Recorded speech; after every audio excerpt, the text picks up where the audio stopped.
নমস্কার বন্ধুরা, মুন কিচেনে আপনাদের স্বাগত। সম্পূর্ণ নতুন একটা ভিডিও নিয়ে আপনাদের সামনে হাজির হয়েছি। আমাদের ইউটিউব চ্যানেলে নতুন হয়ে থাকলে চ্যানেলটিকে সাবস্ক্রাইব করে দেবেন এবং আমাদের পাশে থাকবেন। পেঁপে হয়তো অনেকেই খেতে পছন্দ করেন না, কিন্তু আজকে যে রেসিপিটা আমি দেখাবো এইভাবে একবার করে খেলে বারবার খেতে ইচ্ছা করবে।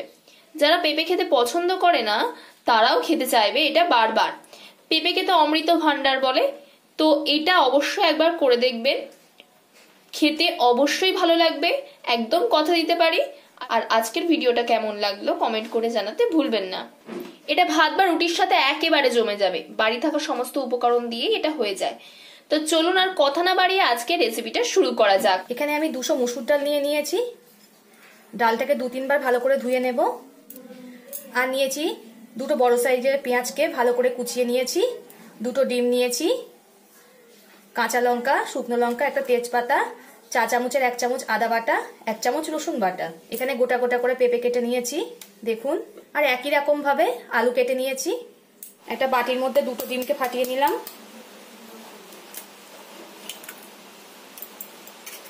এতে দিয়ে দেবো অল্প করে লবণ। ডিমটাকে ভালো করে লবণের সঙ্গে মিশিয়ে নেব। এদিকে গ্যাস অন করে কড়া গরম হতে বসিয়ে দিয়েছি। কড়া আমার গরম হয়ে গেছে। এতে দিয়ে দেবো সর্ষের তেল। তেলটা আমার গরম হয়ে গেছে। কেটে রাখা পেঁপে আর আলুগুলো ভেজে নেব। পেঁপে আর আলু আমার দেওয়া হয়ে গেছে।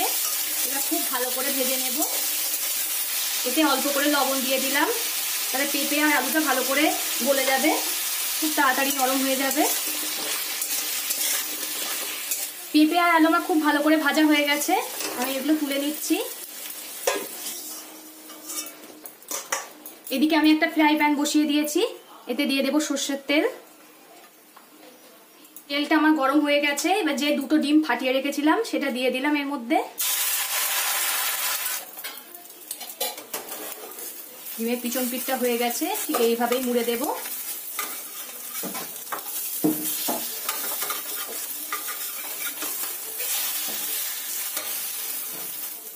ঠিক এইভাবেই ছোট ছোট টুকরে কেটে নেব।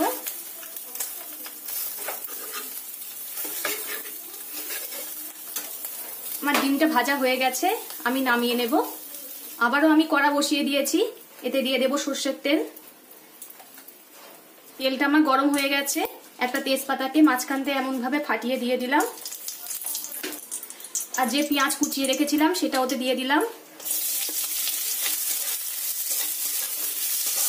পেঁয়াজটা খুব ভালো করে ভেজে নেব। পেঁয়াজটা আমার বাদামি রঙের হয়ে এসছে। এতে দিয়ে দেব রসুন বাটা, 1 চামচ রসুন বেটে রেখেছিলাম সেটা দিয়ে দিলাম।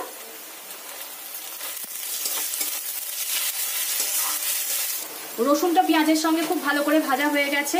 এতে দিয়ে দেব সমপরিমাণ আদা বাটা। পেঁয়াজ আদা রসুন খুব ভালো করে কষিয়ে নেব।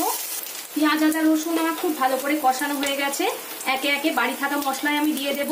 1 চামচ দিলাম ধনিয়া গুঁড়ো, ওই চামচেরই 1 চামচ দিলাম জিরে গুঁড়ো, কাশ্মীরি লঙ্কা গুঁড়ো। আরো ভালো করে খুব সুন্দর করে কষিয়ে দিতে হবে। হলুদ গুঁড়ো দিয়ে দিলাম। অল্প করে জল দেব।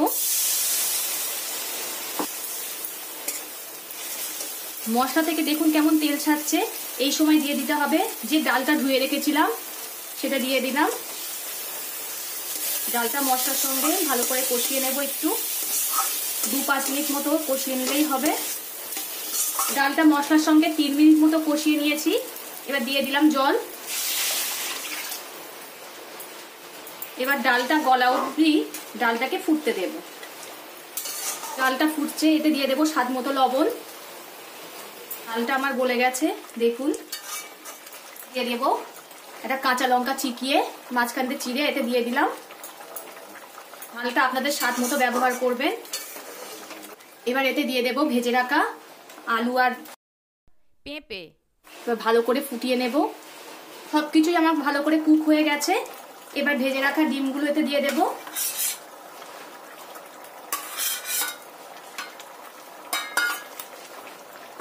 আপনারা তো পেঁপে অনেকভাবেই রান্না করে খেয়েছেন, এভাবে একবার রান্না করে দেখবেন, দারুণ লাগে। খেতে ভালোবাসে না তারাও আঙুল চেটে খাবে, এত দারুণ লাগে এটা খেতে। দিয়ে দেবো 1/2 চামচ মতো চিনি।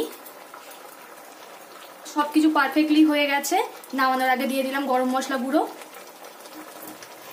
এবার ভালো করে নেড়ে চেড়ে নামিয়ে নেব। আমার নামানো হয়ে গেছে। এটা কিন্তু দারুণ লাগে খেতে। এই গরম গরম রুটি বা ভাতে একেবারে জমে যাবে। ভিডিওটা ভালো লাগলে লাইক ও শেয়ার করে দেবেন এবং কমেন্ট করে জানাবেন আপনাদের মতামত। পরবর্তী ভিডিওতে আপনাদের সঙ্গে আবার দেখা হচ্ছে।